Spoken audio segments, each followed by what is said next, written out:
Another female hunting advocate, as well as women's studies scholar at Skidmore College, spoke to us about her experiences.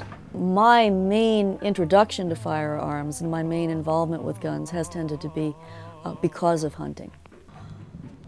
When I was in my early 30s, I fell in love with and married a hunter. I understood that there were going to be guns around the house, and I knew that that meant I had to learn about how to be around guns. The first animal I ever killed was a mule deer in Montana, which is where I do most of my hunting. I've been elk hunting, antelope,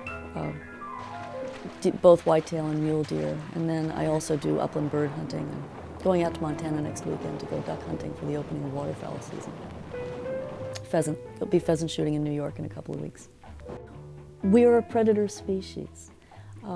Everything about us, from the fact that we have forward-facing eyes and have canine teeth, to the fact that we are an active, attentive, omnivorous species, everything about us tells us that we evolved as predators. It's the way our brains are wired. It's no accident that the Greek goddess Artemis was the goddess of the ecosystem on the one hand, not only hunting, but the entire ecosystem.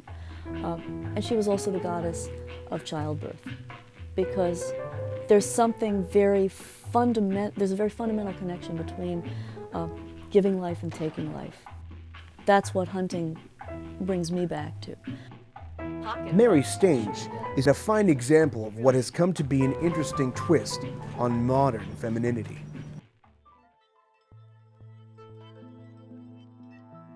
Guns are male instruments of power, tools of oppression, tools of domination. Associated with penises. You know, it's masculine, it explodes.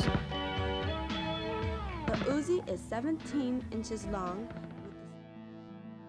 The culture in this country is that men were taught that they're supposed to protect. Women have been taught that they're supposed to be dependent. Women have been taught that they're not supposed to defend themselves. That's very unfeminine. That's not ladylike. You're not going to look very pretty if you're out there, giving people karate chops or belting people in the nose or, carrying very unfeminine looking weapons. You're supposed to turn around and call for your husband or your brother or your father or the local cop or whatever. Women aren't supposed to be able to defend themselves, for example, against attack. They're supposed to be able to rely on someone else to do that, on the police to rush in, even though the police are not required to by law. The man of the house will take care of them. Someone will be there to protect them. And in point of fact, there isn't always someone there to protect women from harm. And in point of fact, women shouldn't be expecting someone else to be responsible for their own protection and their own well-being. If feminism means anything at all, it means that women should take that responsibility to themselves, warts and all. Most men, even if they're weaklings, think that they can handle or at least have a fighting chance if someone attacks them. Most women don't think they have a fighting chance.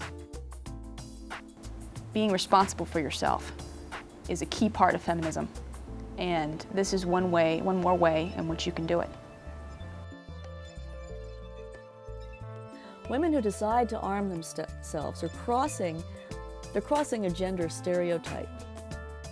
You are capable of doing anything, that it doesn't matter that you're only female if you were taught that. It doesn't matter that you're small or weak in some way or injured or an invalid in some way. If you can pick up a firearm to defend yourself, you're way ahead of the game. It's the great equalizer with somebody of much greater size and physical ability than yourself. There was this inhibition that I encountered that I didn't even know was there, that as a female, I wasn't, and as a feminist, and as a politically liberal person, I wasn't supposed to like guns. There were arguments being made that women can't possibly understand firearms, women can't possibly handle them, and they were being made by known feminists and feminist journals. It's just appalling to me to say that a woman can't do something because she's a woman. And I thought that was everything that people were fighting against. I don't own a gun. I'm not comfortable with them. I wouldn't have a gun in my house. In my experience with sudden danger, maybe this is just because of who I am, I tend to freeze and get confused. The idea, the fantasy, the dream of being able to stop somebody with the gun, telling him, "Stop, sweetie. Don't take another step farther," and having him freeze. That's a rich fantasy. It's a great comfort, even to imagine it, that it could work. I killed him! I wish I could have done it 100 times. You know, when you have very prominent feminists, for example, who have said women and guns are a bad combination because there's too high a likelihood that women are going to panic, there's too high a likelihood that they're going to make some sort of tragic mistake, that they won't be able to use the gun responsibly, then you're bringing into play again all those negative stereotypes of women that in other contexts feminists very rightly are very skeptical about and very critical of. It's not women are better than men and men are horrid, male jerks or anything. I don't think that's right. I think it needs to be brought back to that women deserve the same rights as men. I don't know, I think the traditional view of feminists being anti-gun doesn't make a lot of sense, and I think that's why it's starting to change. I try not to align with the word feminism or feminist because for me I've run into a lot of things that I don't agree with on this campus in the definition of that term. They stop short of the F word. Why don't they want to call themselves feminists? Frequently it's because as gun owners they feel that feminists have written them off.